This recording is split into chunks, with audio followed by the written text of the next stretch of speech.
Tiffin bill దయచేసి మాకు ఇవ్వండి సార్ జరా. ఎన్ని రోజులు అవుతుందమ్మా బిల్లులు రాక? సార్ డిసెంబర్ సంది బిల్లులే లేవు ఇప్పటిదాకా. పోయిన డిసెంబర్ డిసెంబర్ సంది గుడ్ల బిల్లు ఇప్పటిదాకా లేదు. మరి ఎట్లా మీకు? ఇంకెట్లా అంటే అప్పులు గుంజుకొస్తున్నాం పెడుతున్నాం. మిత్తులకు తెచ్చి పెడుతున్నాం సార్. ఎంతగానో తెచ్చి పెట్టాలి మిత్తులకు. ఏం లాభం ఉన్నా చెప్పు. మాకు 3,000 ఇస్తామంటారు. 3,000 కూడా ఒకసారి ఒకసారి ఒక నెల వేస్తారు 2,000, ఒక నెల ఒకసారి వేస్తారు 1,000 రూపాయలు. అట్లా 1,000 రూపాయలు 2,000 వేస్తే మాకేమిటికైతే సార్? కష్టపడి పొగల పని చేయాలి. గ్యాస్లు ఇస్తామంటారు, గ్యాసులు లేవు. ఇదివరకు కట్టెలు తీయమంటారు. మళ్ళీ పొయ్యిలకి వెళ్ళి కట్టెలు తీసే వంటలు ఎట్లా చేయాలి?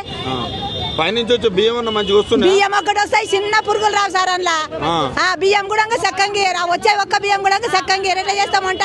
పిల్లలకు మంచి ఫుడ్ పెట్టాలి. మళ్ళీ ఒక పురుగు వస్తే పురుగు వచ్చిన ఊరందరూ కలుస్తారు. ఊరందరూ ఉరుకొస్తారు పురుగు వస్తే. ఎంతకాలం చేయాలి మేము? అంటే మన ఇళ్లలో తినే ఫుడ్ లెక్క వాళ్ళకి పెడితేనే కదా వాళ్ళు ఆరోగ్యంగా. సార్ మేము అంతకన్నా భయంతో పెడతాం. అంతకన్నా భయంతో పెడతాం. ఇళ్లలో ఇంకా కొంచెం అడ్డం దడం అనుకున్నాం కానీ మంది కోసం భగవంతో పెడతాం. మరి మీరు పై అధికారిని అడగరా ఎందుకు ఈ పురుగుల బియ్యం? సార్ అడిగితే అరెస్ట్ చేస్తారు. మీటింగ్ లో కొత్త అరెస్ట్ చేస్తారు. ఏడో మాట్లాడాలి.